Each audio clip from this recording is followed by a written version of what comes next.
तर शेतकरी मित्रांनो, आपल्या स्वयंभू ऑर्गॅनिक फार्म शेती जोड व्यवसाय या यूट्यूब चॅनलच्या माध्यमातून आपण आपल्या या ग्रामीण भागातील जे शेतकरी अनुभवातून शेती करत करत शेतीला जोड व्यवसाय करत आहेत, तर त्याच्या माध्यमातून नवीन तरुण शेतकऱ्यांना काय अडचणीचा सामोरा दुग्ध व्यवसायात करावा लागेल याविषयी माहिती देण्यासाठी आपण तळणी येथील शेतकरी त्यांच्या शेतामध्ये आलेलो आहोत. तर मामा, तुमचं नाव काय म्हणले? गणेशराव ठेवराव मगर, पत्ता? राहणार तळणी, तालुका हदगाव, जिल्हा नांदेड. मोबाईल नंबर तुमचा? 8805 421 490. तर मामा, मला सांगा, तुम्ही दुग्ध व्यवसाय किती वर्षापासून करता? बरेच दिवसापासून, म्हणजे आपला छोट्या लहानपणापासून, म्हणजे 25 वर्ष. 25 वर्षापासून. हा. तर मला एक सांगा, आता तुम्ही 25 वर्षापासून दुग्ध व्यवसाय करता, तर म्हणजे पहिल्यांदा तुमच्याकडे किती जनावर होती म्हशी? पहिल्यानं 2 होत्या, पहिल्या म्हशी. नंतर मग जर्शा गाई घेतल्या. हा. जर्शा गाई नंतर अलग निघाल्यानंतर समजा भावाकडे आहे तेव्हा त्याचा दूध व्यवसाय आहे. माझ्याकडे आता समजा 3 म्हशी आहेत. बर. हो, ते आता माझ्या आता 6 वर झाली समजा. तुमच्याकडे 6. तर ही म्हसड विकत घेतली का? नाही, घरची आहे. घरची? हा, वाटणीर आल्यानंतर, आम्ही अलग निघाल्यानंतर वाटणीर घरचीच आहे. बरं बरं. ही घेतली विकत. ही विकत घेतली का? ती कितीला घेतली? हे 55,000ला घेतली. 55,000ला? तर आता गाभण आहे का दूध देते? नाही, दूध देते, बिली. किती दूध देते मग? आता हे 2.5 लिटर दूध देते. 2.5 लिटर? 2 टाइम? हो, 2.5 5 लिटर. आणि ही म्हसड आता समजा गाभण आहे, हा, तर ही घरची असं पहिले किती दूध देत गेली? 3 देते, 3.5 लिटर दूध देते. 3.5. आणि हे वगार कोणतीच आहे? हिच आहे. हिच आहे का पहिले? तर मग मला एक सांगा,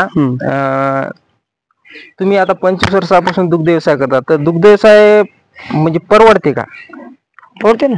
परवडते. आता तुम्हाला इथे शेती किती आहे? 7 एकर आहे. 7 एकर.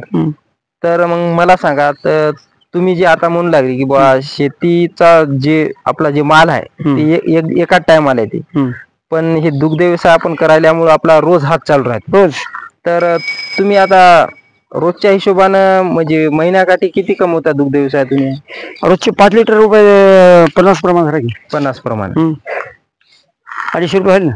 250 रुपये. आता 250 म्हणजे आपण त्याप्रमाणे आपण रोजचं साखरापत्ती हे आपण रोजचा उदरनिर्वाह होते ना. उदरनिर्वाह होते. आणि या मसडीला काय तुम्ही ढेप वगैरे ठेवता? थोडी ठेवता, ढेपी दूध निघणार नाही. बरोबर. किती ठेवता तरी अंदाज? आता एक समजा 1.5 किलो ठेवतो. 3 किलो. 1.5 किलो. हो. तर शेतकरी मित्रांनो, हे बघू शकता, हे जे मामानी दुग्ध व्यवसाय सुरू केलेला आहे, तर हे बघू शकता, अत्यंत जास्त खर्च न करता. तर मामा, ही गाय दूध देते का? काय? हो, गाय दूध देते. किती देते? ते 1.5 लिटर देते. 1.5 लिटर? घरा म्हणजे गावरानी गाय, घरच्या लेकराला खाण्याकरता ओरिजिनल गाय गावरानी आहे, त्याच्यामुळे घरी खाण्याकरता गाय घेतली. घरी फक्त खाण्याकरता तिचं दूध विकत नाही, कारण घरी खाण्याला बुद्धिबळ, कारण आपलं गावरानी गाय असल्यामुळे शीच खाण्याला घरी दूध खायला चांगलं. आपण जर्सी गायचं म्हणतो किंवा हे म्हणतो ना, खरी खायला ओरिजिनल गायची घरी, आणि म्हशीचं डेअरी. बरोबर. म्हणजे उद्योगाकरता म्हशी, गायीचं घरी खायला. तर शेतकरी मित्रांनो, हे बघू शकता, आपण जे गोमाता म्हणतो, कारण गायीच्या दुधामध्ये इतके प्रोटीन, विटॅमिन असतात की ते माणसाच्या शरीरासाठी एकदम चांगले, म्हणजे ते शास्त्रज्ञांनी पण मान्य केलेले आहेत. तर हे बघू शकता, यांचं शेड हे साध्या पद्धतीने शेड केलेलं आहे, कारण जास्त खर्च न करता ते भविष्यात करतील. पण हे अशा प्रकारे बघू शकता, इथं सायंकाळच्या संध्याकाळच्या वेळेला इथं मसडी बांधून ठेवतात. आणि हा दुग्ध व्यवसाय ते पूर्णतः, तर दुग्ध व्यवसाय तुम्ही स्वतः पाहता ना? स्वतः मुलगा आहे, एक मुलगा आहे. तर सकाळपासून तुमचं नियोजन कसं राहते? सकाळी आता यायचं, कोठ्यातली जनावर बाहेर काढायची, शेणपाणी करायचं आणि दूध काढायचं, त्याला एक वेळ खाय टाकायचं, घरी जायचं. नंतर करून आपण आपलं जेवण करून, आंघोळ स्नान करून जेवण करून यायचं, आणि दुपार 11 वाजता यायचं. 11 वाजता आल्यानंतर आपली जनावर पाणी पाजायची, दुपार चारायची, सावलीला बांधायची. दुपार आपली गवताची भारी करून दिवस टाकायची. रात्रीला कोरडा चारा हवी आहे. जर आपला एक टाइम कोरडा टाकायचा, म्हणजे आपल्या कुटार नेहमीच राहते. दिवसभर हे टाकायचं, रात्रीला आपलं कुटार टाकायचं. तसं का असं महाग आहे असा प्रयत्न काय नाही, जागेवर असल्यामुळे. कुटार जागेवर आहे, आपली शेती गजरा जागेवर आहे, हिरवा चारा आपण साठा करून ठेवतो. कमी जास्तीला बर. अडचण आली काही त्याच्यामुळे काही अडचण पडत नाही. तर शेतकरी मित्रांनो हे बघू शकता या फारीखाली कुटार आहे का? थांबा दाखवतो तुम्हाला. तर हे बघू शकता या कुटारासाठी कशा प्रकारे नियोजन केलेलं आहे. झाकून ठेवा म्हणजे इतका तास बघू शकता वरी पत्रा झोपडे वर्षभर पूर्ण. आणि हे बघू शकता हे कुटार कोरं पत्र्यात वरून. तर अशा प्रकारे पण तुम्ही कमी खर्चात दुग्ध व्यवसाय नियोजन करू शकता. आणि आता मामाचा आपण चारा व्यवस्थापन पाहणार आहोत. तर चलूया. तर शेतकरी मित्रांनो हे बघू शकता यांच्या या शेड पासून यांनी हे चारा व्यवस्थापन नियोजन कसं केलेलं आहे. 6 अर्धा एकर. तर हे चारा किती क्षेत्रावर आहे तुमचा? अर्धा एकर. अर्धा एकर. 6 जनावरांसाठी. 6 जनावर. बर. तर हे कोणता चारा आहे? बिनकाट्याचा गजरा म्हणतोय. एक अर्धा टाळक्याला टाळका. आता सर कापीत गेलो आपण तिथ करायला. बर. नंतर अजून इतकं टाळक्याच फिरायचं. टाळक्याच फिरायचं. हा इथं अजून 2 सऱ्या ऊसाच्या लावायच्या अजून.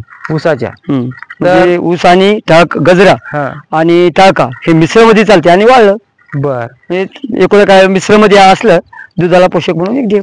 तर शेतकरी मित्रांनो बघू शकता मामांनी मला आतापर्यंत जेवढे दुग्ध व्यवसाय पाहिले मी त्याच्यापेक्षा वेगळं इथे नियोजन दिसलं.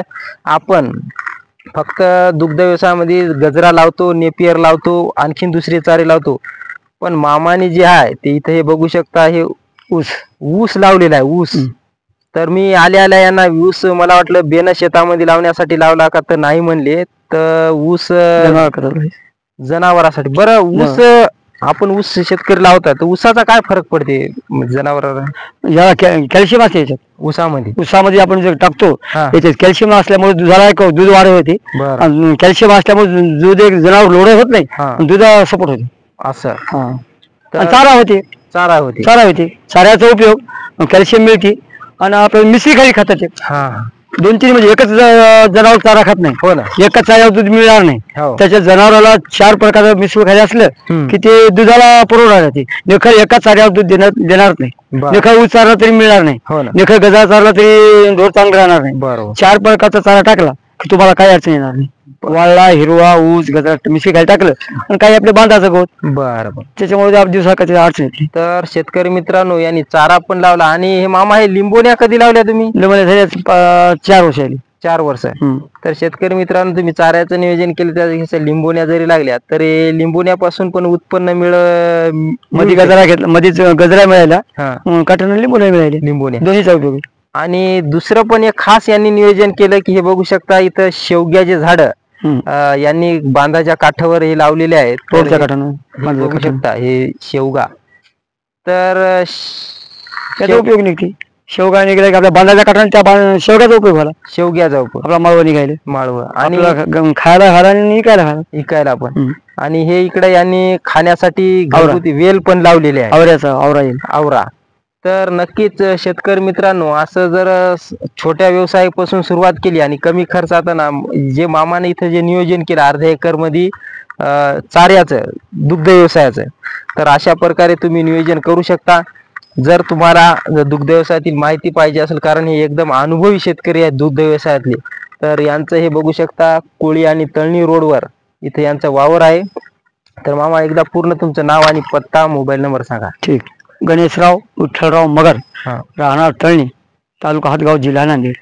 Mobile number 8805 421 490.